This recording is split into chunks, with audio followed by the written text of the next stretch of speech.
Good afternoon, baseball fans. It is Sunday, October 27th. I am just only wishing, apparently, it was December and that we were past this World Series, but that is wishful thinking and not actual thinking. So it is Sunday, December. That's so good. October 27th. I am Suzy.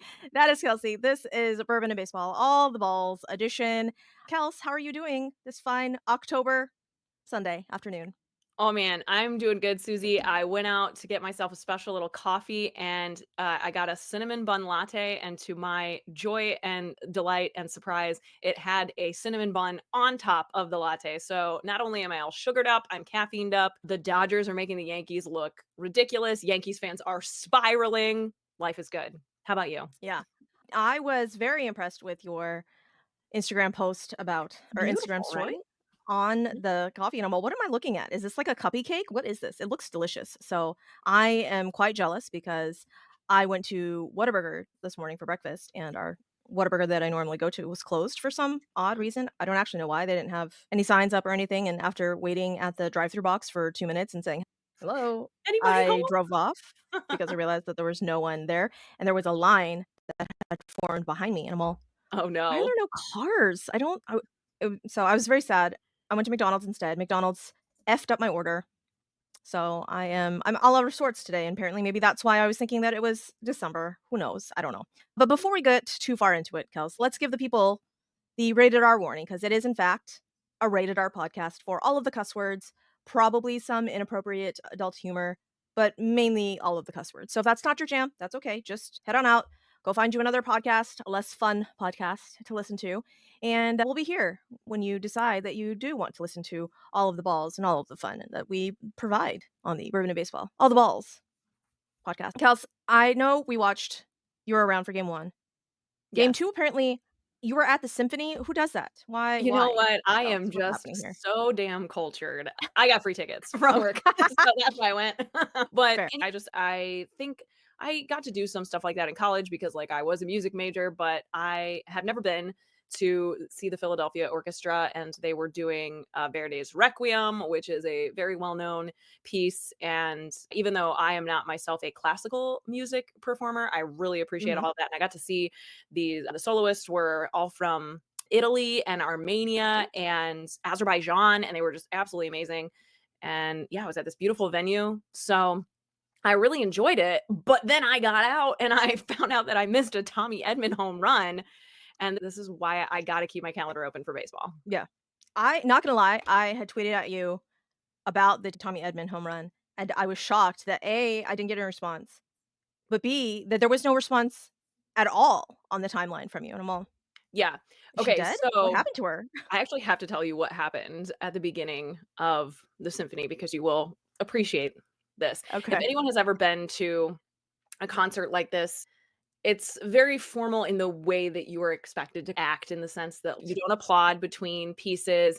Everybody's very quiet. After you applaud greatly when the soloists are coming out and especially when the conductor is coming out. In this case, it was a very well-known conductor and everyone was very excited to see him lead this piece. And I am sitting in the second row. I'm by myself because my husband had to work late and could not join me. So I'm sitting there on the end in my seat and this couple comes in as it is starting, like, the conductor is standing there, like, everyone's clapping for him, he's getting Mhm. ready to start, and this couple comes in, and they, like, think they're sitting in my row, and so I, like, get up and try to let them squeeze by, as you do, but there's only 1 Right. seat available, and then there's the seat next to me that's empty because my husband wasn't with me. Right. So, they see that there's only the 1 seat where they're supposed to be sitting, Uh-huh. and the people behind them are like, "Sit down, just sit down anywhere." So the guy just sits down next to me in what would have been my husband's seat, and his wife, like, goes, like, a few rows back and just finds an empty seat, but the guy next to me was, like, so adamant about getting into their actual seats, and at this point, the conductor is literally standing with his little baton, and he's, like, glaring back at this guy who is like, "I just need to can I those are my can somebody move down or whatever?" And the people or the person next to him was like, "He is literally waiting for you to be quiet." And everyone in the audience, there's probably thousands of people, you could hear the whole audience go, "Ooh." And I was like, "This is so" I was mortified because they keep the lights up too. I was just like, "Here I am trying to mind my own damn business, coming to the symphony by myself," and oh, man. So, after all of that drama, I knew that the last thing I could do was even sneak a peek at my phone Right. to see what was going on during the World Series game. So I did have to wait until it was through, which was about an hour after that Tommy Edman home run, which ended up being a really big part of that game because it wasn't a super high scoring game. It was not, it was not. If you guys are watching on the YouTubes, I have done laundry since the last time we have recorded, but I've decided that I'm just gonna wear my "I hope both teams lose" shirt that Ram Shirts has provided me for the duration of the World Series because this is, in fact, how I feel. I I have decided, though, that I am a petty fucking bitch. We all knew this, right? And I want You've each of just these decided? games. Yeah. Yeah, no. We all knew. I was just letting y'all know. I have decided that I want all of these games to end in the most heartbreaking way ever, just because of the drama. I want the drama. I want the cinema of it all. The first game, we get the Freddie Freeman Oh my walk-off gosh. grand slam.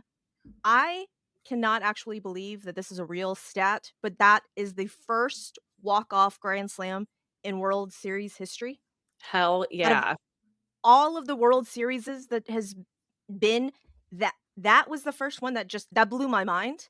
Yeah, if you're a First off, baseball that fan, it's so rare that anything happens. yeah, That has never happened before because baseball has just been around forever, and of course, we see things all the time that we're like, "That was right, crazy, I'm sure that's never happened," and you're like, "This is actually the 16th time that it's ever yeah, happened." So, yeah, that is really wild, and there could not have been a more exciting end to that game, but really, even yeah, though it was a pitcher's duel, especially up until the last couple innings, it still was very exciting, yeah. and I hope that even the casual fans or people who maybe tune into other sports more frequently than baseball who were watching that game, I think maybe we got some new baseball fans from that game. Maybe, hopefully. I was hoping, though, that the high scoring stuff was gonna happen at the beginning because I know, like I said, like we said on our last episode, pitchers duels are really for baseball fans. The Yeah, casual fan is not gonna be like, what's happening? Oh, he got struck out again. That's great." And the yeah, baseball fan is, "Oh, you don't understand how filthy that pitch was. Like he dodged like the sequence of the." They don't give a fuck. No.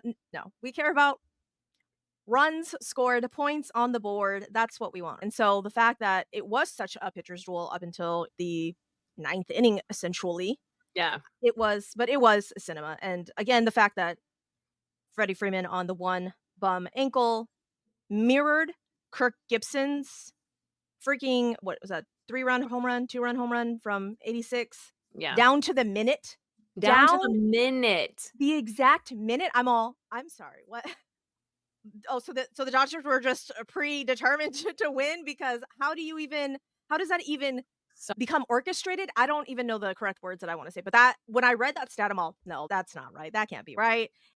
And then there was the research behind it to back it up. I'm all, "You shut the fuck up right now. That is insane." And as much as everybody knows how much I love the Dodgers, the that craziness in and of itself and the fact that it was Freddie Freeman, yeah, okay, I gotta hand it to you people. Love it. Love it. And then the second game where the Yankees are like, "Okay, we got this. We have to do this." And they put a little mini rally together right at the end, and then they load the bases, and you're down to Austin Wells. JK, you're gonna pinch hit Austin Wells for Jose Trevino. which God love I him, mean, but what? ah, good night. And I feel bad because Jose Trevino at the beginning of the season was the starting catcher, and then he had some battles with the bat. And they're like, "Austin Wells, come on up." And Austin Wells was doing great. And then Austin Wells has cooled down, and Jose Trevino, who hadn't gotten a bat in, I don't know, 3 games. I think his first at bat of the playoffs was, I think, 2 games ago, right? That The sounds right. last Yeah. game against the Guardians. I think that's what that. And he got a single. He got a knock. Apparently, that was good enough. Aaron Boone said, "Austin Wells, sit your ass down. Jose Trevino, come on up." So the fact that bases loaded, 2 outs, final hope rests on Jose Trevino, and he put a decent swing on it. It was a long flyout, but I was like, there it is. There it is. There's that heartbreak for the Yankee fans. That's what I wanted. Yeah, it goes back to what we were talking about though in our last episode that the depth of the Dodgers lineup is just there more than the Yankees because really when you think about that's the option off your bench, yeah, Mhm. that's what's going to happen 9 times out of 10 with that opportune moment. So, Yeah, and at that point in time, I'm all, do you even, I don't know, think about putting Jason Dominguez in? Again, I thought that we've was weird outlined too, right? that, That they okay, didn't Jason pinch Dominguez run. is literally only there to pinch run for And then Carlo. they didn't pinch run for Big G, so I thought surely, "Oh, okay, they're waiting to potentially let him hit," but I guess not. So, I'm sure Yankees fans have a lot of thoughts about this. The thing I wanna ask you though is one really unfortunate thing that I don't know that we've had any more information about today is Shohei Ohtani was sliding into third base last night, and it sounds like he really screwed up his Dislocated his shoulder. shoulder. Yeah.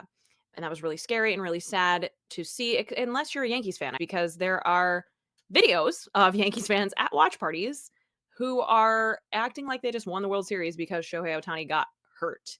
And Yeah. that sucks. We're not here to tell you how to be a fan, Oh, no, but I'm that's how fucking here to tell you how to be a fan. Don't that's how fucking you do don't that. be a fan. Okay, Yes. don't fucking do that. That's that is ridiculous and stupid, and just karma is a real actual thing, and at some point in time, the fact that you're cheering on Shohei Ohtani is getting hurt, just stop. What are we doing? Yeah. Don't do There that. are Don't do some that. garbage human beings that play professional sports, and I still would never root for them to get hurt. Yeah, That is not any sense of, like, justice to me. yeah. So, I yeah. just so don't do that, Yankee fans. I don't like that. Don't do that. So there is good news though, however. Dave Roberts came out and said that he will be good to go and play game 3. Awesome. So he will be in the Good to hear. lineup game 3. Whatever devil magic Freddie Freeman has been doing for his ankle, they're just going to do the same thing for Shohei's shoulder and deal with it after the parade. There you go. We I will mean, at see. this So point let's recap the games, highlight the big plays, essentially, and give flowers where flowers are due because there has been some, like I said, some great plays made, some great pitches made, some questionable calls ooh, yeah. made. So let's I don't know, let's start with game 1. We both said that we thought that both Jack Flaherty and Garrett Cole were going to get knocked out a little early. That did not come to fruition, and No. I was pleasantly surprised at how far Jack Flaherty and Garrett Cole lasted. Yeah, Um, Gerrit Cole did outpitch Jack Flaherty a bit, and it didn't start that way. It actually seemed like Gerrit Cole didn't necessarily have his best stuff in the first inning or 2. He had to deal with a little bit of traffic, but then he just absolutely locked in. It started the opposite way where it looked like Jack Flaherty was just in shutdown mode. The velocity was mhm, up, the fastball was fastballing, like, but after that first couple innings, it almost like shifted and went the opposite way where then Flaherty was dealing with a little bit more traffic and Gerrit Cole was just cruising. So, mhm. yeah, for both teams, I think that was huge, but especially for the Dodgers in both games because as we have talked about, they're going to be so reliant on that bullpen. So just to be able to save the arms for the more strategic innings was awesome. And hey, who knows? Maybe they won't even need it now because they're up 2 games to none. Yeah. So Garrett Cole got pulled at 88 pitches. It was, for me, a little puzzling because I was all right, 88 pitches. However, the at bat that he got pulled after was that Teoscar Hernandez at bat, Hmm. where I think Teo had fouled off 3 or 4 balls, and he was almost on him, and they were, like, loud fouls, and you're all, "Oh," and Yeah. it ended with a really hard hit single. And so, at the time, I was like, "Okay, I can see why he got pulled," but then Clay Holmes came in to be your fireman. I'm all, "Is that's where we're going with this? Clay Holmes? Oh, alright. Yankee fans, how are you feeling about that?" And Clay Holmes got himself in a little bit of a jam. And I was like, "Oh, that's not a great look. It's you're not endearing yourself to the Yankee fans again, Clay Holmes. What's happening here?" And then he moved the runners, so there was runners at second and third now, and then Tommy Kahnle came in. Tommy Kahnle, are you ever gonna throw a fastball, or are we just gonna straight throw changeups for the rest of the series? I need to know because apparently it's 52 changeups now, straight up 52 changeups in a row.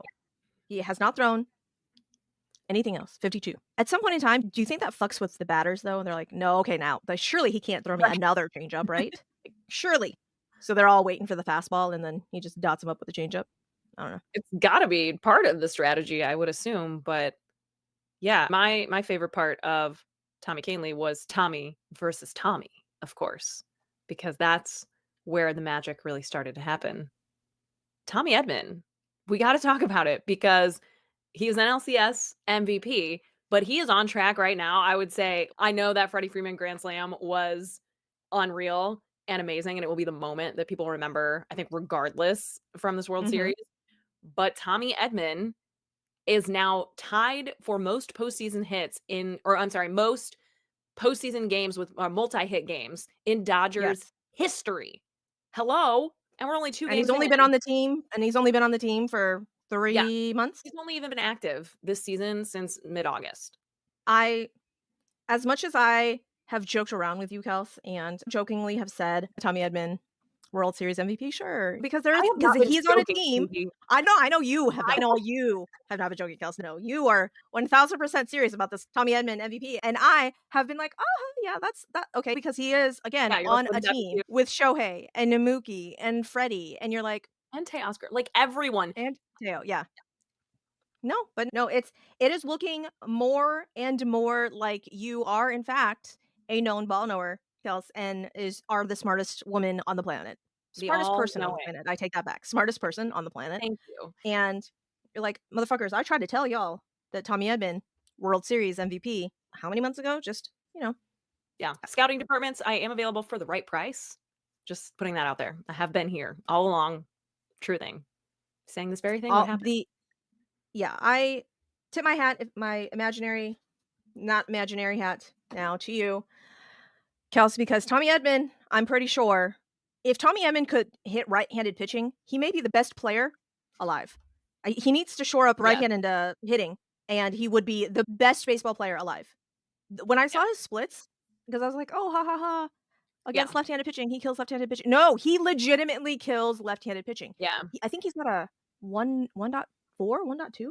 He's essentially Babe Ruth against left-handed pitching. And he does sometimes hit right against right-handed pitching as well, which is interesting, and there are actually a lot of fans that I think would just rather he stop switch hitting to some extent. Who knows? Like, maybe we'll see a different organization take a different approach to that with him, but the him hitting right against right-handed pitching is something that was picked up on from the Cardinals organization years ago that obviously the Dodgers are working with him at that approach as well and has been effective in the few times that he has utilized that. But I think the thing that's so impressive and unique about him is I have always been an advocate for guys who get moved around a lot, whether it is in the lineup or on the field. And in this case, he Mhm. is getting moved around on both sides of the ball constantly every day. Can you imagine? He is one of the only guys who walks in all of baseball and has no idea where he's going to play on the field and where he's Yeah, going to be in the lineup every single day. And it's going to be yeah, different every single day, but he knows he's going to be out there.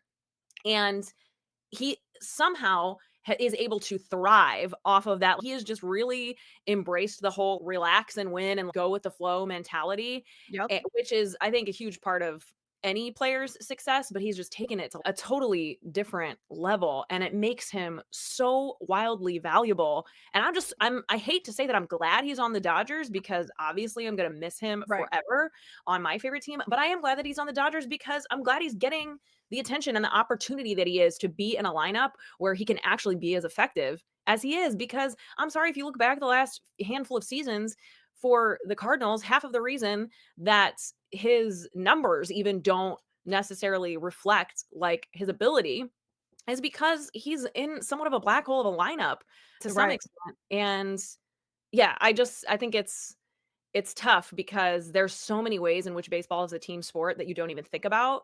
Like, you get pitched to differently and you get different results from your at bats based on who is around you in the lineup. So, how awesome to see him padded by these guys in a way that he is making as much of and even more of an impact than guys like Shohei Ohtani and Mookie freaking Betts. yep.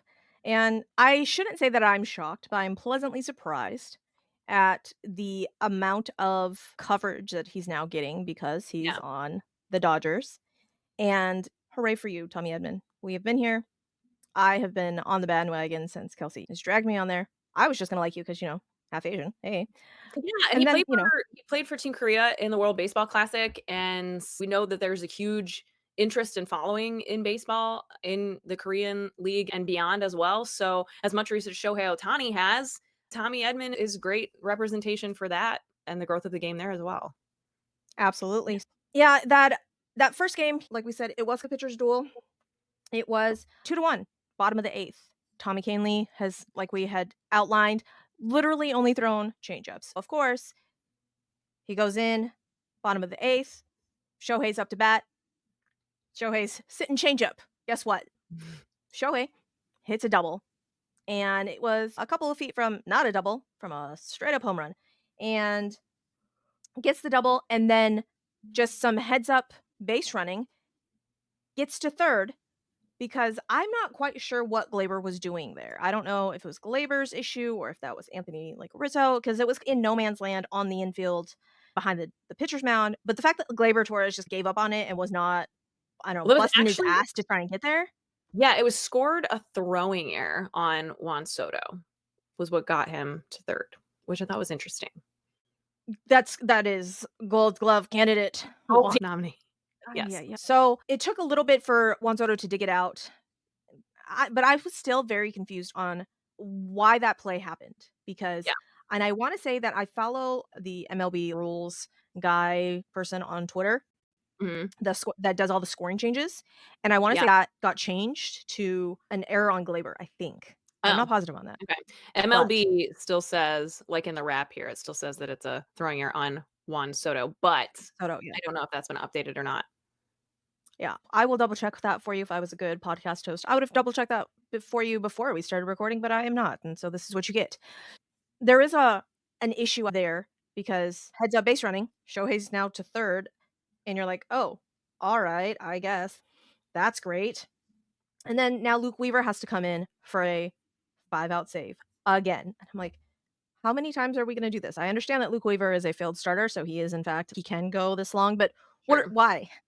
Can we okay, I guess not. And so he comes in, Mookie Betts, sac fly. Now the score is tied. And I was all, "Oh, Luke Weaver. It's all right. It's okay." Again, as a non-fan of either one of these teams, I'm just like, "Give me all the drama. Give me all the drama. Is it gonna happen? Is this what's going on?" And sure enough, it gets tied, and now we're in the top of the ninth, and Michael Kopech comes out, and you're like, "Oh, all right, let's do this." And the fan interference, what are we how would you like it if you spent $1 bajillion getting to the stadium, buying these seats? You gotta tell your kid, "Hey, I'm a jackass. We gotta leave now." Yeah, because for the safety of our lives, we have to leave Yeah, now. Yeah. and I can't even imagine that.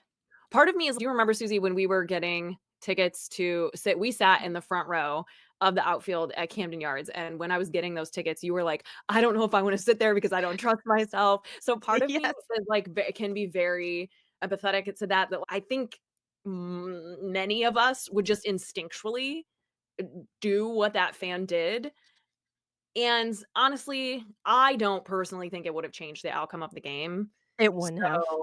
So that, It got scored correctly. I don't think Gleyber I don't think it took a home run away from Gleyber, but the right. fact that he did, in fact, reach down and over so far, I was like, Yeah. "That's not sir, that's not a nope." And For you. it's so funny that that happened there because there was a game in Houston, I think when it was 'cause it was against the Ro no, it wasn't even against the Royals, I don't even know, but the guy who did that same thing had a Royals hat on. They didn't kick him out. Ki and he had his little I think it was like a little girl I think he has his little girl there, and it was her first game, and so the ushers came and they're like, "Okay, where's the guy?" And all the Houston fans are like, "Don't know. We don't know who it was," because they didn't want the little girl to get kicked out because it was her first game. And Aw. so So do you think yeah, did they make him leave? they did. Okay. They Was did. it Yeah, and for safety reasons that they made him leave, or was it because he did a bad thing? And they were like, he did a bad thing. "Okay." Yeah, he did a bad thing, and He and broke but the rules. but he knew. He immediately knew because Yeah, I saw a video right after he caught it. He just turned around and started picking up his shit.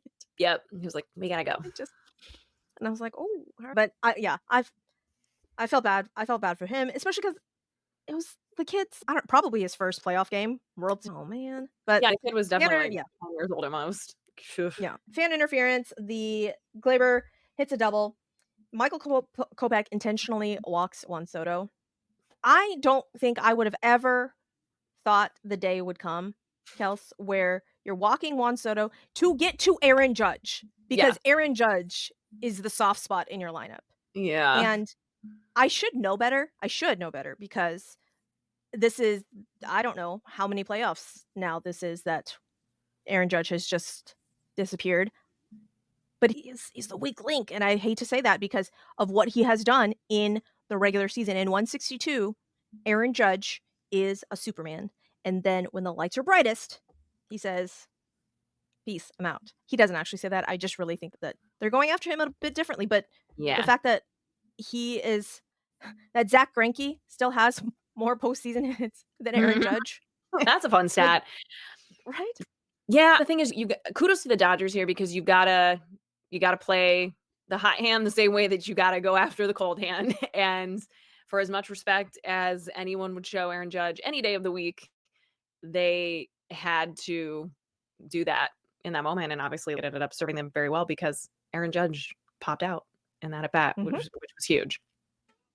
Now, pops out that is the bottom of the or excuse me, the top of the ninth, and now we go to the bottom of the ninth, and I'm like, "Let's go. Let's do this." Or what are we gonna see it?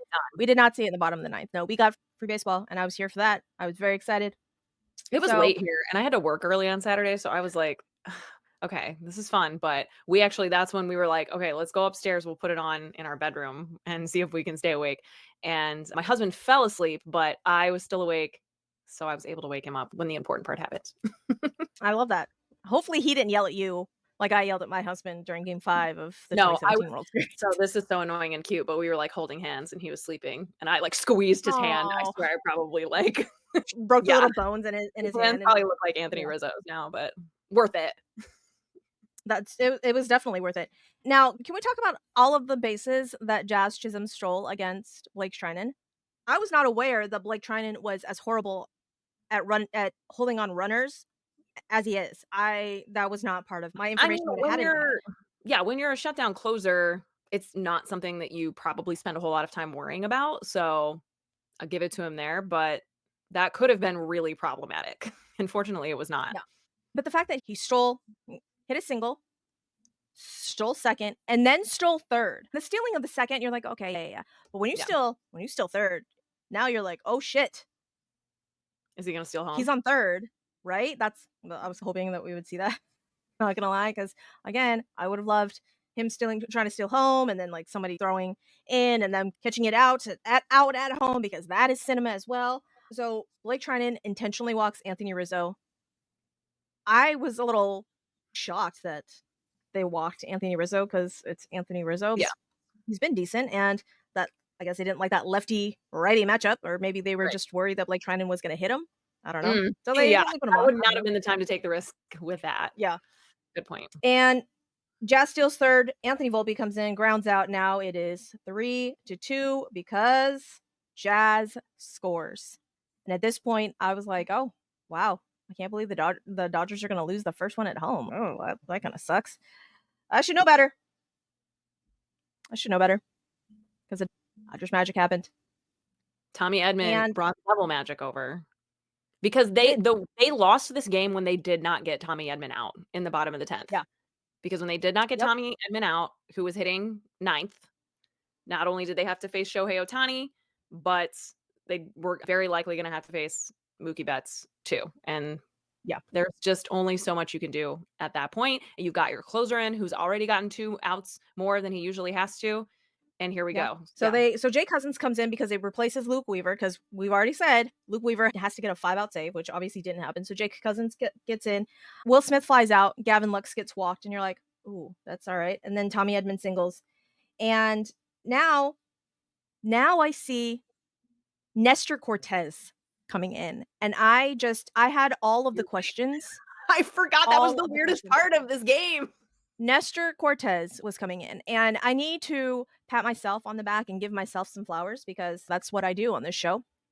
On Foul Territory, our favorite friend show over there, Todd Frazier was saying that NestorCortes was the X factor and that kind of that piece for the Yankees, and I'm all, I think you guys are giving NestorCortes way more credit than he deserves. And we're not saying that NestorCortes is a schlep by any means, but he's been hurt for the last month and a Yeah, he half. hasn't He's not pitched been in. right. Yeah. Yeah. And so now the fact that he has been added to the roster because he supposedly is supposed to get Shohei Ohtani and Freddie Freeman out, the lefties out. That's your plan? A NestorCortes that hasn't pitched in a month and a half? Now, I can see it maybe if he had been locked down, I don't know, the last half of your season, but he's not. It's NestorCortes. But this is also where, Suzy, I think like in our last episode, we made a really good point. Again, I know we're talking about the depth of the Dodgers lineup and the depth of the Dodgers bullpen also being an edge.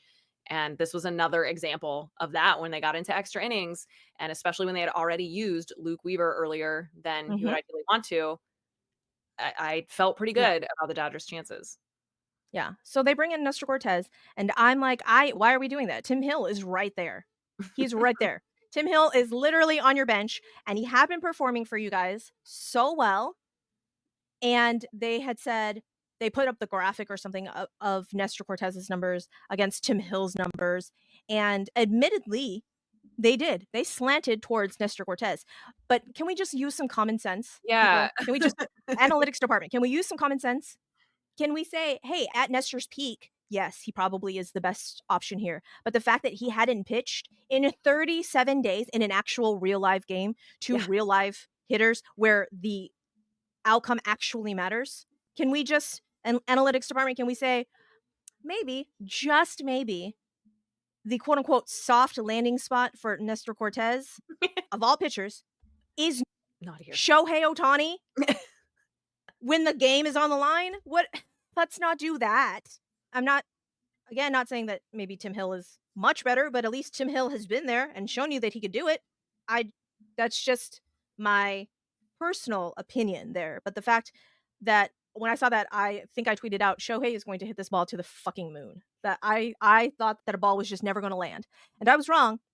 I was wrong because he threw a ball to Shohei, and the only problem was that Shohei flied it out. That was it. He made the almost exact identical pitch to Freddie Freeman, and Freddie Freeman said, got it. So our plan to get Shohei and Freddie Freeman are basically 93-mile-an-hour fastballs down the dick. That's our plan. Good job, New York analytics team. Surely that cannot be it. And afterwards, Booney had said, yeah, I just really like the matchup there. Oh, isn't that Good what they job, always Aaron say? Boone. I love that you're a player's manager and that you're not going to dry him out, because that's great. I love that for you. A little shocked. That was the lane that you decided to bring in NestorCortes. And it just gave really good shades of bringing Robbie Ray in to face Jordan Alvarez, game 1 of Oh, the man. 2022 ALCS, and I was like, it's not smart. And Robbie Ray is a whole other level of pitcher.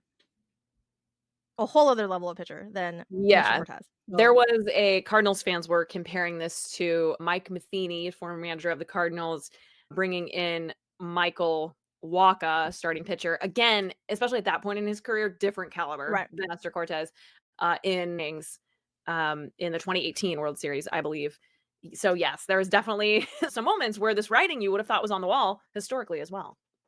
Yeah. And I don't know, the whole bringing in a starting pitcher in a relief role in these playoff games breaks my brain a little bit. If it's the guys that have been, because in our rotation this season, Spencer Arrighetti, who had been the long man, like up and down, like that's what he did. And he was Yes. used to that role. Same thing with Ronel Blanco. He was used to that role. I can see those. All right. Like Yeah, that, I can see. there was a very But the effective fact of, with Jordan Montgomery last year too. yeah, But again, because he's your go-to guy, also like he's clearly so locked in, his performance at that point more than spoke for itself that of course you're like gonna go to your most reliable guy. This was not that scenario. no, this was not it. Congrats, Dodgers. It was cinema. It was great. I loved it because again, it came down to the wire. Yankees thought they had it, Yankee fans thought they had it, and Freddie Freeman said, nah, look what me and my bum ankle can do. And the similarities are striking between Kirk Gibson and Freddie, and the call that Joe Davis Oh, did was just chef's yeah, kiss. it was perfection. I So listened good. to all the different calls too, like over and over again, and his was by far he just absolutely nailed it. Yeah.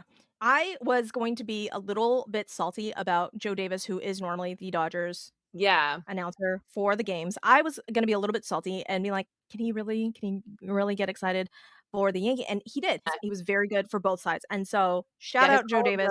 the Stanton homer earlier in the game, Mhm. which was just towering. That Yes. call was equally as good. Yeah, I completely agree. I think he's really won baseball fans over. Yeah, I really love that. Now if we could just get John Smoltz out of the booth, that'd be great. Yeah, yeah, let's look to Mm. change that up, shall we? Yeah. Yeah, Freddie Freeman walks it off. Congrats, Freddie. I love that for you. I love that his whole story with his son being sick and having to relearn how to walk this season and just his ankle injury and the fact that he hadn't been able to play. I love all of that Yeah. for you individually, Freddie. Not so much for the Dodgers overall. Freddie, I love you.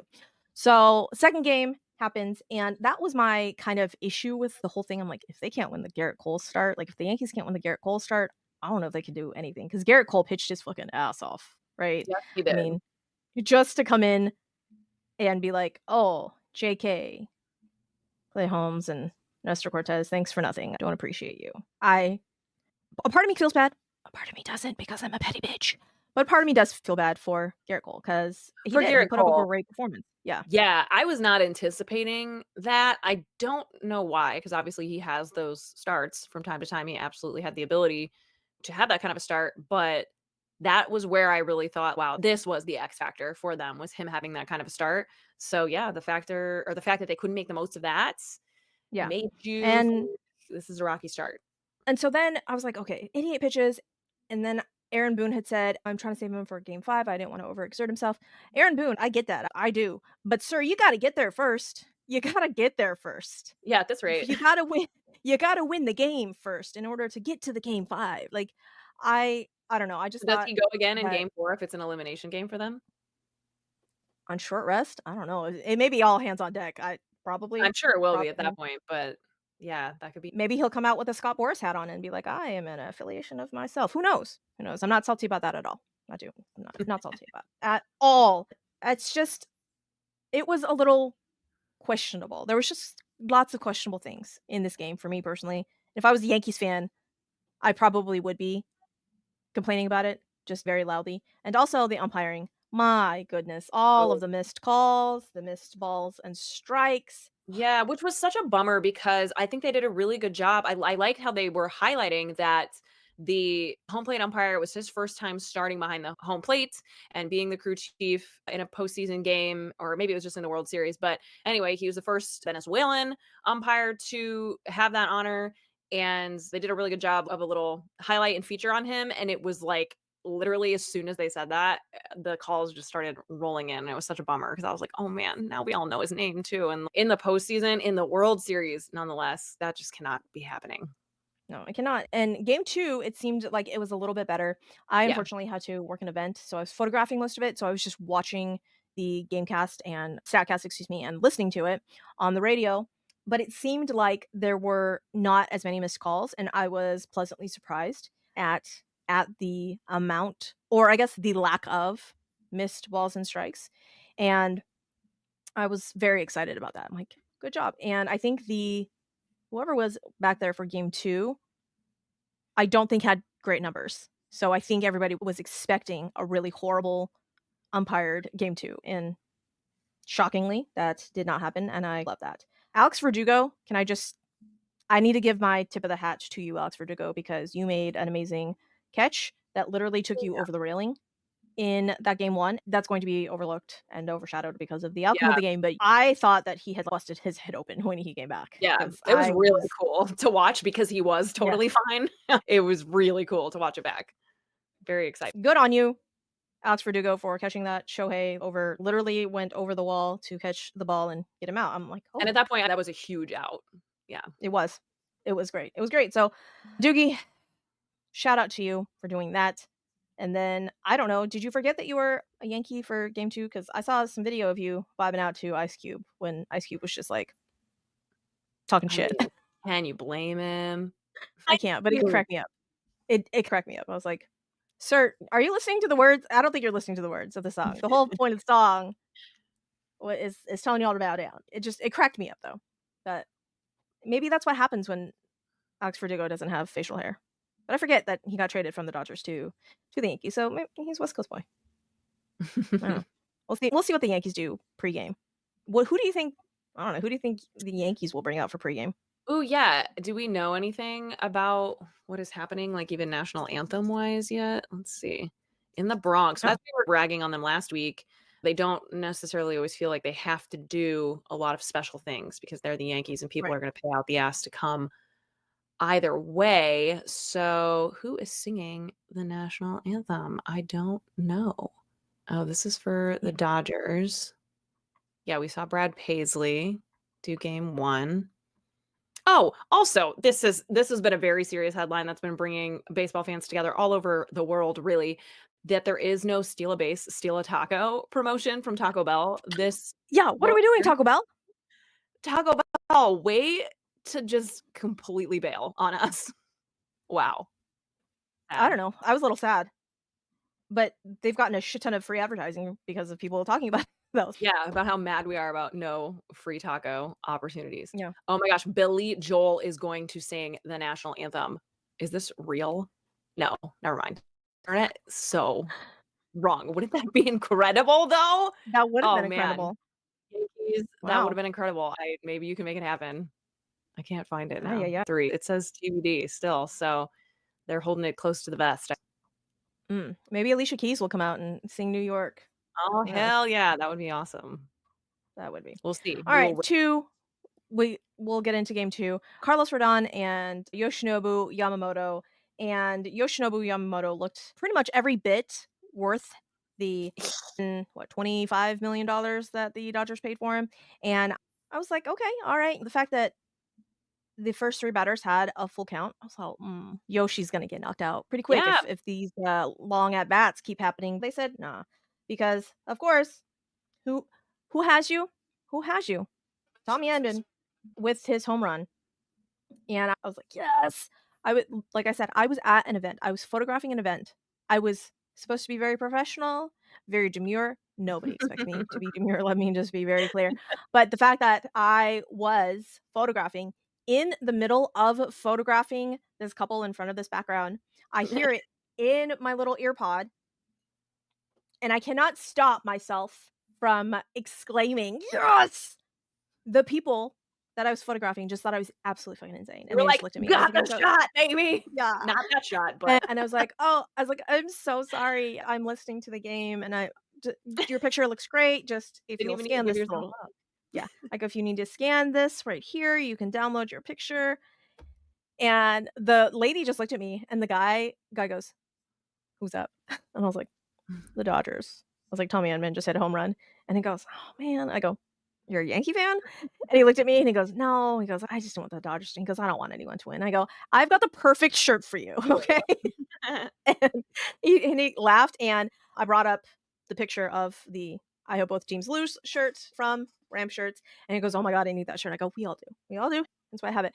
And then he was like, "You have a podcast?" And I was like, "Yeah, I've got a podcast." And I every single time, Kelsey, I don't know why I'm like this. Every single time I'm like, "Yeah." Like, I'm ashamed of myself. I'm not. I should probably tell everyone how fucking amazing we are, but I don't No, because I feel I'm an you. I idiot. feel that way too. I even feel that way, like, I'm an actor and a singer, and I even feel that both my husband and I are so bad at the self-promoting thing. Yeah. Like, anytime we're in a setting where that's not, like, who we are or why we're there, and somebody finds that out about us, we're like, "Oh, who? Not me. No." Yeah, don't look at me. I don't yeah, it's anyways, it was not great. It was great for Tommy Edman, though. I was very excited for Tommy Edman, but our excitement fizzled out because Juan Soto, in the literal next inning, said, "Y'all forget about me. Did y'all forget about me? I'm here too." And so I know Juan you all Soto expected Tommy to yeah, tank, but yeah, here's Juan Soto. yeah. Here I am, Juan Soto with a home run, ties it up, and now we go to the bottom of the 3rd. Bottom of the 3rd, Mookie Betts singled. And they had made a really big deal about Mookie Betts's numbers against Carlos Rodon. Literally, Mm, I heard it like 4 or 5 times before this game of how horrible Mookie Betts was against Carlos Rodon. really? Okay. I think it was 1 for 18 or something like that. Mm. And I think he went 3 for 3 against Carlos Rodon. Mookie Betts said, "I heard all y'all talking shit. This is what I can do," because every time he came to bat, he was on base. So Mookie Betts singled, and then Teoscar Hernandez Teo was like, "Oh, I'm now the cleanup hitter." I got it. This is I the got home it. run I game? got it. Yeah. Yeah. Oh, sorry. He's batting third. Just kidding. He's not the cleanup hitter. Freddie Freeman. Freddie Freeman's the cleanup hitter, but he was batting third. Teo's like, I got you. So Teoscar Hernandez hits a 2-run bomb. Dodgers are back on top. And then I was like, oh, that's great because it's Teo. And then Freddie Freeman said, remember that Grand Slam? Guess what I Yeah. can do? Hits another home run. I was like, Gotta get in on that. love that. Back-to-back jacks. Now it's 4-1. And I was like, Carlos Rodon, what are we doing? What is happening? And remember, guys, that I said the last episode that the Dodgers crush left-handed pitching, absolutely crush left-handed pitching, and they in fact do crush left-handed pitching. If you thought I was lying, here's your proof. TommyEdman comes up, and I was like, please let TommyEdman hit another home run. That would have been fucking amazing, and I would have loved it, but he did not. He only hit a double. Just Just Tommy Two no. Bags. Just Yeah. classic Tommy Two Bags. Yeah. Yes, and I guess then, it was with that hit that he tied for the most multi-hit games in Dodgers postseason history. So his next multi-hit game, at this rate, he's got to have another one. he stole the bag too. I'm all, Tommy, you're just out there doing it all, just doing all the things. Yes, okay. And at that moment, I think it was like that kind of broke the Yankees' spirit after that inning, because fourth inning, top of the fourth comes up, nothing happens. Bottom of the fourth, Will Smith doubles, and I was like, look at us. We are so smart because we called this last episode. We said, hey, X factors, like who if X team is going to win, what is going to happen? Said Will Smith has got to get hot. It's going to rest on the catchers. Will Smith gets a double. Unfortunately, Miggy, Rowe, and Shohei strands him. Top of the fifth. Again, Yankees are just nothing doing. And we're going to talk about where Aaron Judge should be in the lineup in just a second, Kelsey, but I have questions for you on that. So Teo, again, in the bottom of the fifth, it gets another single. I'm finally at home. I'm watching the game. I'm actually watching the game with my eyeballs.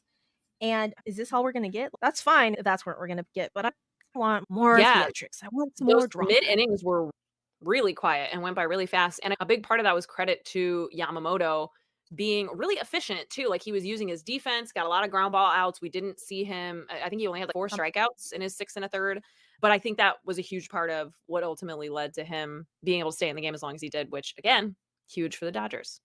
Yep. Gives up 1 hit, 1 run. The solo bomb to Juan Soto. Can't blame you there. Tried to sneak a fastball by Juan Soto, and Juan Soto said, nah, I got that. The bottom of the 7th, that is when ShoheiOhtani gets caught stealing, goes down with the dislocated shoulder. And when I read it, I had read that it was a shoulder subluxation. And then I had to Google what subluxation was. And motherfuckers, you couldn't just say a dislocated shoulder. I had to go to Google and figure this out. Like, why can't you just say it was a dislocated shoulder? Oh, there's fancy words for all that stuff. Have you ever dislocated anything? I've not. Mm-mm. I dislocated my hip when I was 11, I think. I was wearing, as one does, I was wearing tap shoes on a wooden stage, and I decided that I should do a backflip with no hands in my tap shoes. And so I did that, and it didn't end very well for me because tap shoes, a little slippery on wood. And so, yeah, I dislocated my hip. I blacked out when it happened, actually. Granted, I was 11, and it was my hip, not my shoulder. But I can only imagine that was a very serious amount of pain, and it probably was just as uncomfortable relocating it. Yeah, I can only imagine. My niece's hips pop out of socket randomly. I can only imagine the amount of pain I see her in. I'm all, oh, that doesn't look great. And then she has to pop it back in, and I can't help her with that. I just have to stand there in shock and horror and disgust while she has to do all of this by herself. So at no point in time could I help do any of the things. But this is why I'm not a medical professional, obviously. I was like, oh, now granted, Shohei going down, like if Shohei was to go down, it would be not great for the Dodgers, but I don't think it would be detrimental. Like, I No, don't think at any point in time would they be like, oh, the Dodgers are out now because Shohei is done. because these Quite have, honestly, I mean, Shohei hasn't done all of anything. their postseason wins have been like full team wins. There have not been Yep. any of those games that have been fully resting on one player, and if they are, they're resting on TommyEdman. So it's fine. That's true. Yeah, so basically it's TommyEdman that can't get hurt because it really has, like, TommyEdman has been like a linchpin of both of these series. So Like we had referenced in the earlier part of the show, we had some cinematic drama. And top of the ninth, Juan Soto gets on. Blake Trinan had been filthy. I don't know if you know about Blake Trinan's sliders, people, but Blake Trinan's sliders are just dumb. They are absolutely gross, and I want to vomit every time I see them because they are just absolute nightmares. I don't understand how anybody hits them. But apparently, when you're Juan Soto, you can do that. So Juan Soto singles, then there's another wild pitch, and Juan Soto goes to second. And of course, Aaron Judge strikes out. Aaron Judge strikes out. Now, I'm not going to say that Aaron Judge needs to be off the team because, again, Blake Trinan is gross, people. Absolutely gross. Yeah, So the yeah, fact yeah. that Aaron Judge is striking out, it is just adding to his overall problems, right? Yeah. Giancarlo singles, Yankees score. Hooray, Yankees. Score is 4-2. Jazz Chisholm singles. And you're like, oh, all right. This is getting interesting. Here's the cinema. Because score is 4-2 now. Jazz Chisholm singles. And you're like, oh, okay. What's happening here? Only one Jazz out at Chisholm this singles. point. Yep. Yeah. And now we have runners on first and second. You're like, oh, all right. What are we going to do? Are we going to do anything, Anthony Rizzo? Anthony Rizzo says, yes, we are going to do something. He gets hit by the pitch. I was What? like, oh, Anthony Rizzo got yeah. hit by a pitch? You Okay. don't say. Yeah. I gotta give a shout out to my mother, Kim Bird here, who was a Cubs fan. And so she's decided she is, against the rest of my family, as always, rooting for the Yankees in this series, strictly because of Anthony Rizzo. And she was so happy slash upset for him when he got hit last night. He gets hit more than anybody. And I was like, yeah, because he corrals the fucking plate. Are you Right. watching? 'Cause he No, literally he stands on doesn't. the plate. So anyway, Cubs fans Yeah. turned Yankees fans. Yeah, you're welcome. This almost did something for you, but Yeah. it did not ultimately. It did not. It did not. The bases are now loaded. Loaded. I was like, oh, what are we going to do? What's going to happen? What's going to happen? Nothing. Nothing's going to happen because Anthony Volpe strikes out, but they had Blake Trinan on the ropes, right? Really and truly, you don't string together hits against Blake Trinan. I was surprised that they Yeah. let him face Rizzo Yeah. because it did look like he just wasn't right at that point. Yeah. And it was what, 20? I think they said 27 pitches. Yeah, he was very And definitely getting up there. Yeah. Mhm. so Alex Vesia comes in and he comes in and I was like, all right, Alex Vesia, what's going to happen here? And again, they pinch hit Austin Wells and they bring in Jose Trevino and Alex Vesia gets a one pitch save One pitch. in the books. And I love that for you because all of the Yankee fan base was like, okay, here it is, here it is. But I don't think they had much faith in Jose Trevino either. Yeah.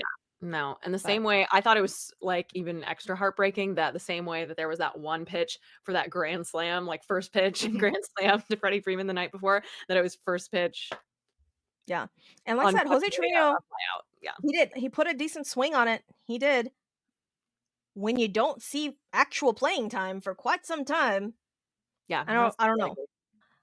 I think obviously we don't have games today, Sunday, December 27th. Just kidding. October 27th. We do not have games today because the Dodgers flew to the Bronx.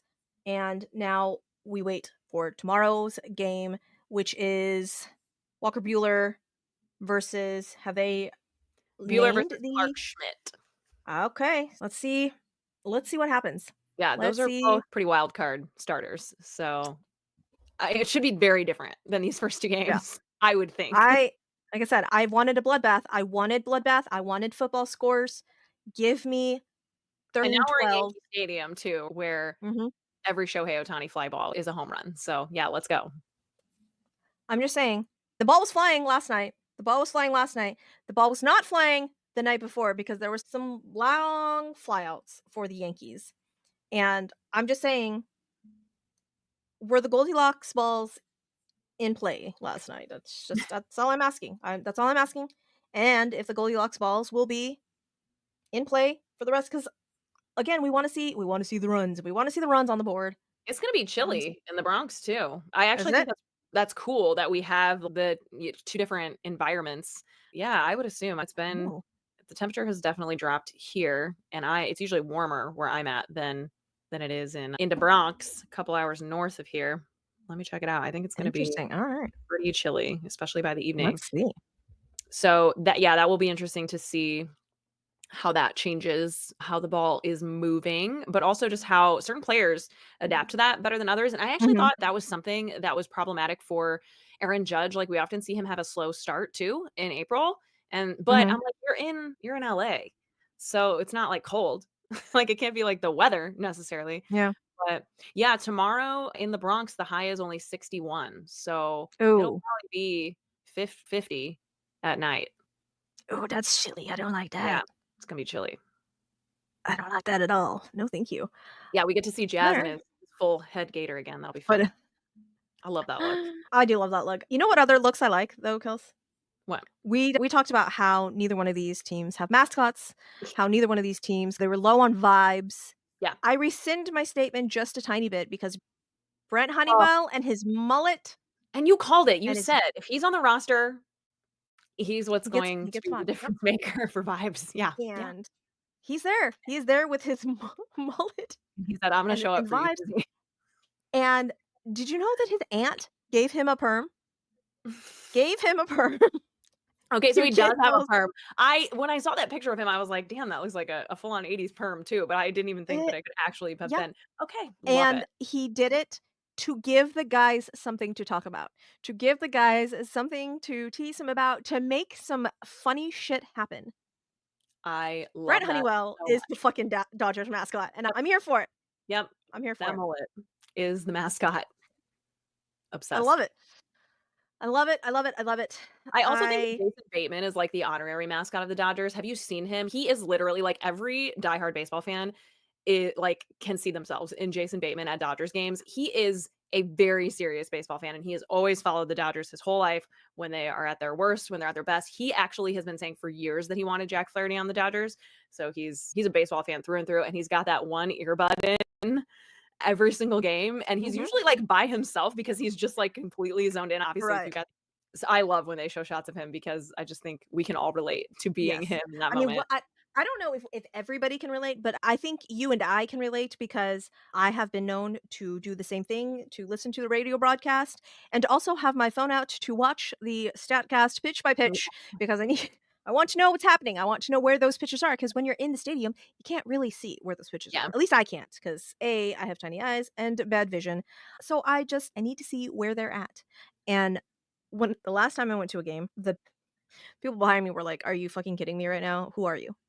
And I didn't know they were talking about me. I didn't realize that they were talking about me until 3 innings in when I had leaned over and I said something to my friend, and they started talking shit, and I turned around, and then I had to put my known ball knower cap on and then school the motherfuckers, and they were like, "Oh, just kidding." And just be So, like, "That's fine if this is not how you wanna consume the game, yeah, but I would like to." yeah, Again. I need to know where these pitches are going. I don't know why you're mad about it. It wasn't like I was standing up doing all the things. I don't know, but it obviously bothered them enough to say loudly enough so that I could hear. Alright, whatever, dude. Some people just Um, hate to hate. apparently. Kels, I know that I didn't give you a prediction for the outcome of these games. Mhm, I mhm. think I have my prediction, though. Okay, I now still don't now like that it. the Dodgers are up 2-0. Yeah, I still don't like it. I do, in fact, want both teams to lose, but I don't think the Yankees are coming back. Maybe they'll win.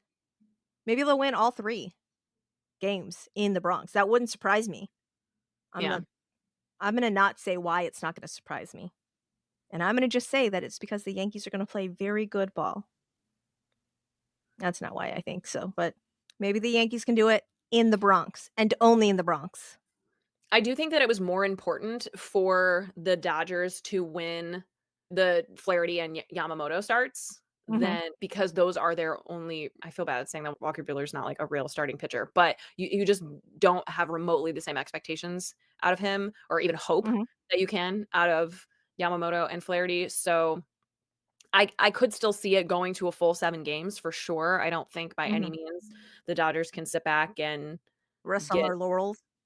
So, I by no means think that this is over and it's not gonna continue to be really exciting, and I hope that it will be because again, like, it's the more baseball, the better for baseball at this point, Absolutely.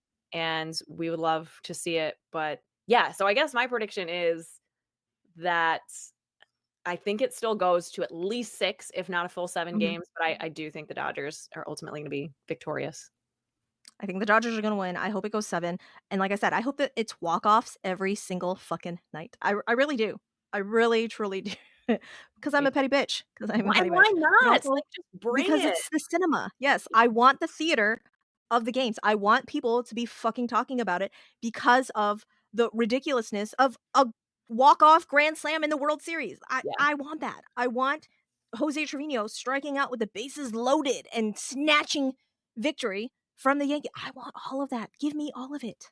Yeah, I will say I have heard people out and about in Philly here that are still very much honed in there watching. So that gave me faith that a lot of baseball fans are tuning in, even if it started as a bit of a hate watch, Yeah, like us. yeah. Apparently, game 1 had 15.7 million viewers, which Woo. was up a ridiculous amount over game 1 last season, which doesn't surprise me because high was Rangers D-backs last season.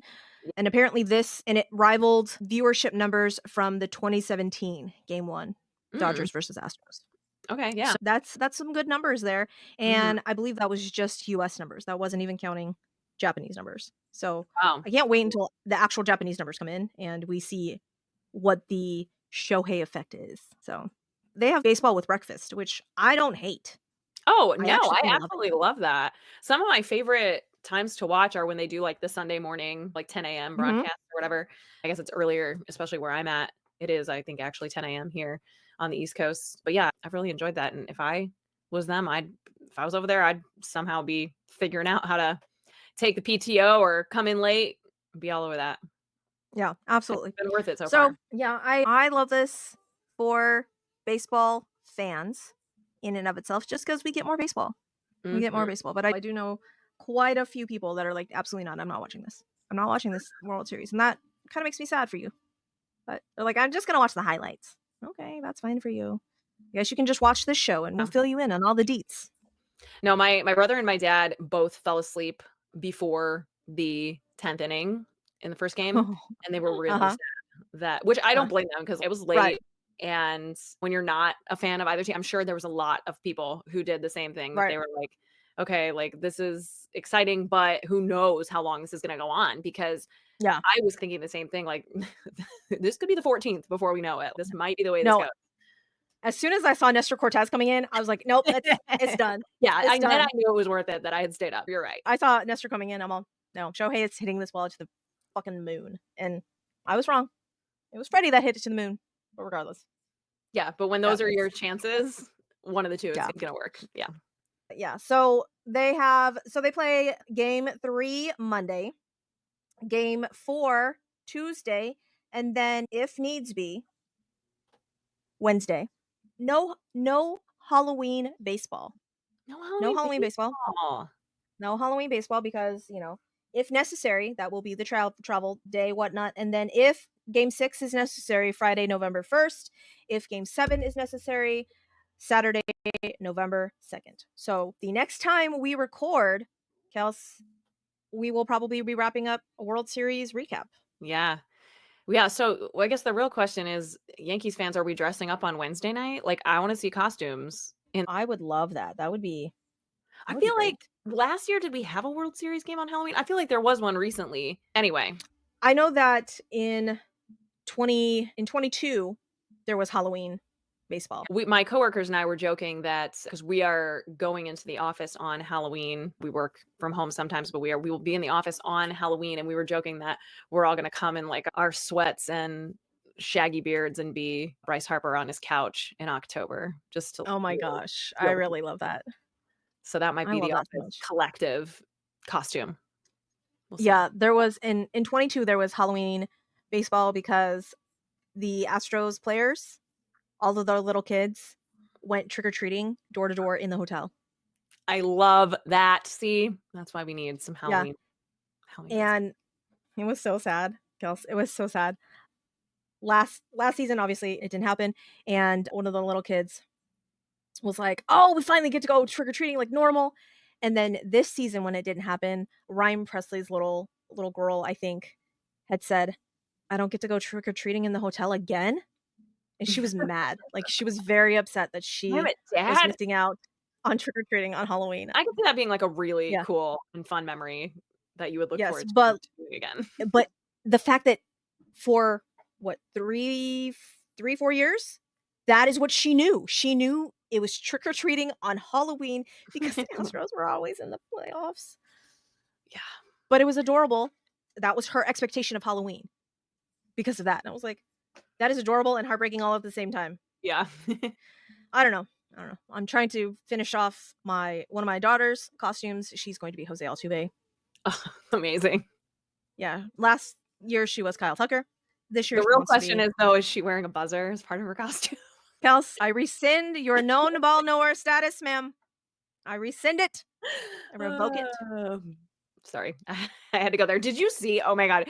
I think these are just people that put shit out to try to get attention, but I saw multiple posts of trying to say that Freddie Freeman was wearing a buzzer on Friday night. You Yes, exactly. Do you see how ridiculous that accusation is without any sort of anything? That's the whole fucking troll. That's the whole thing because everyone's, "Oh my god, that's so dumb."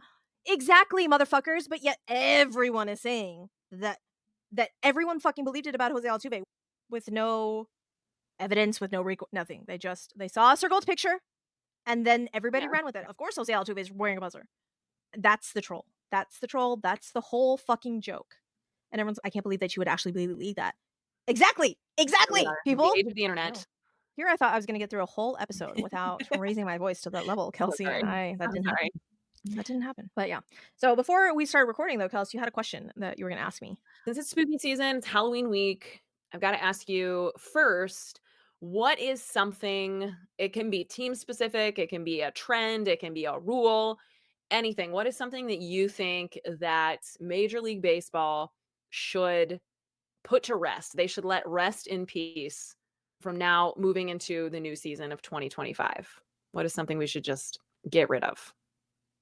The ghost runner on second. The ghost runner, the spooky, spooky ghost runner. I agree. So spooky. Ghost runner on second. Just Yeah. just need to put the You tombstone in. RIP Ghost Runner. you see how fucking fun these postseason games are without a fucking Right. ghost runner? That give me That's that. the thing, is it's not good enough for the postseason, it's not good enough for 162. Yeah. Get rid of it. Yeah. I agree. Yeah. I Okay, want the ghost runner. I want the ghost runner out of here. I agree. The other thing that I wanna throw out there is I think we should well, actually, I'm gonna save this for the next question I have for you, which is the other end of the Okay. spectrum. What is something that you think we should bring back from the dead? What is a rule or a trend that you miss that you think we should allow to rise from the dead? You're not gonna like this answer. Maybe this is more of an Easter question, but, you know. You're not gonna like this question, but I feel like in my heart, this is what I would enjoy.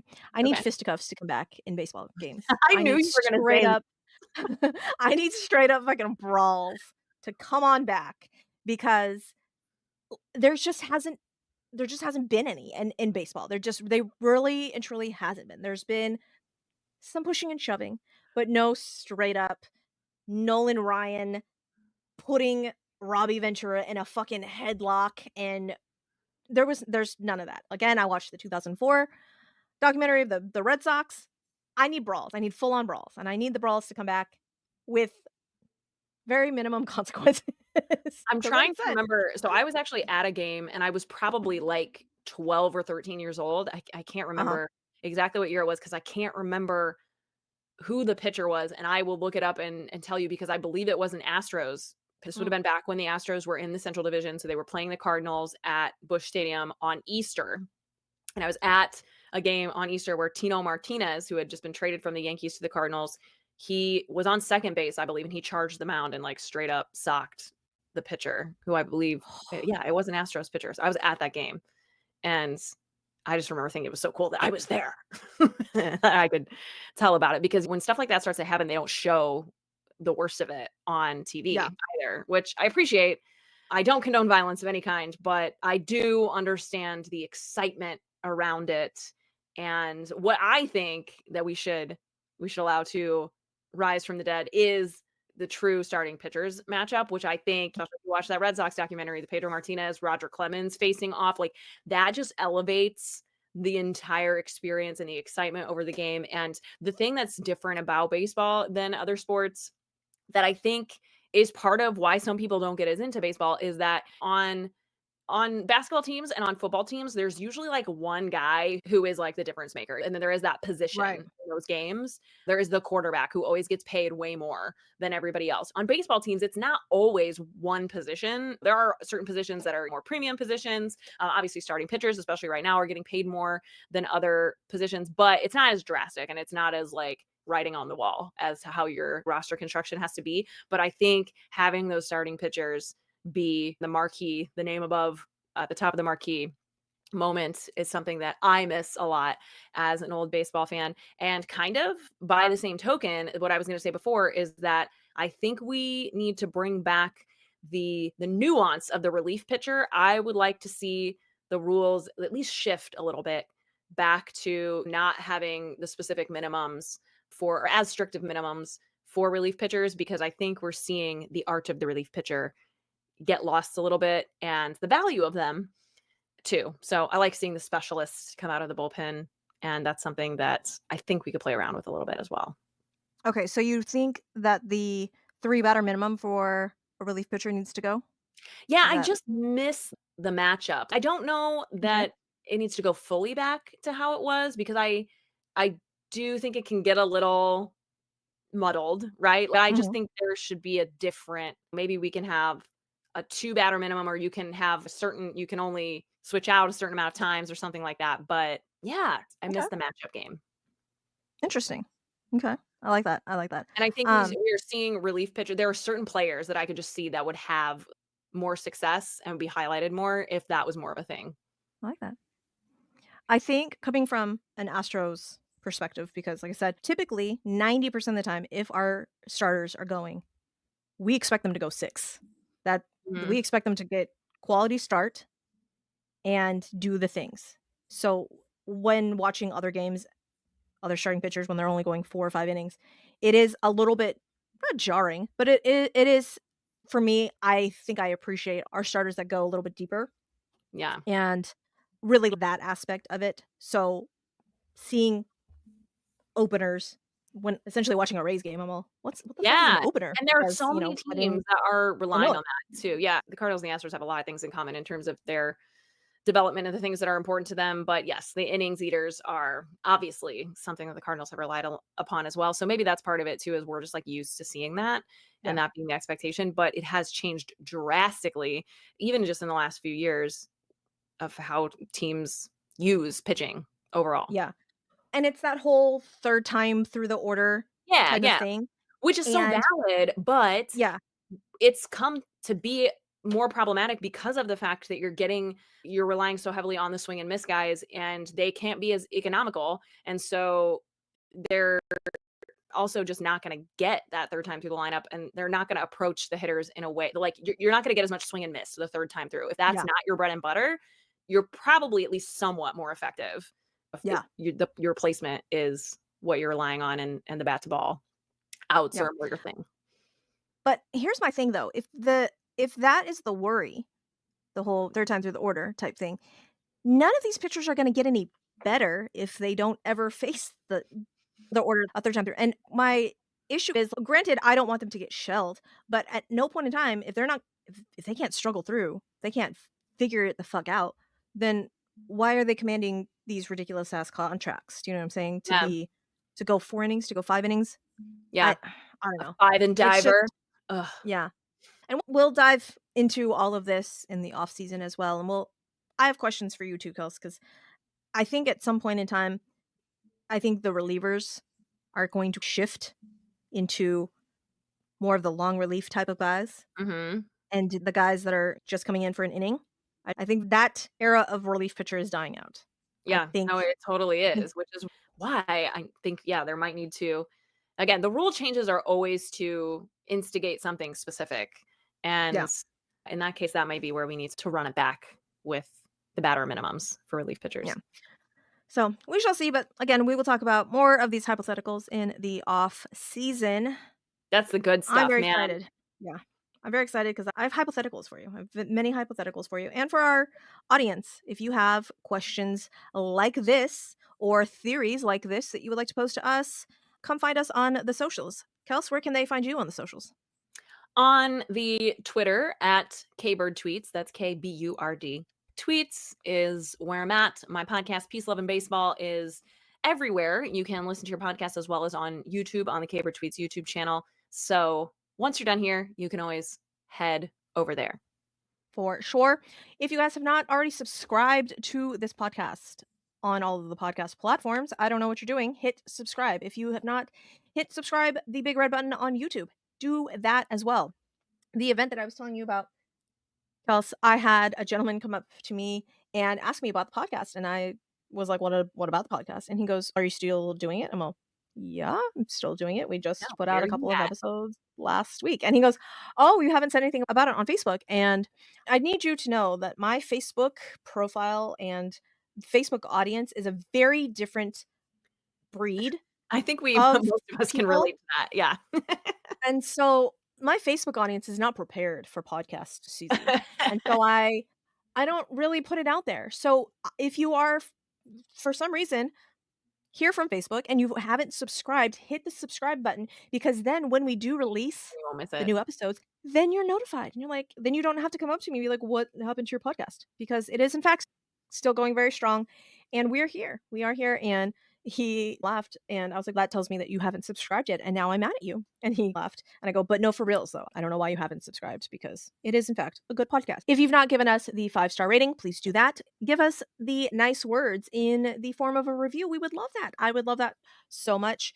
If you have questions, comments, concerns, takes on any of the things that we have talked about here, please let us know in the YouTube comments or on our social medias. We would love to interact with you that way. And with that, we are going to wrap it up and say, "Yay, baseball!" And record. Maybe. Yes.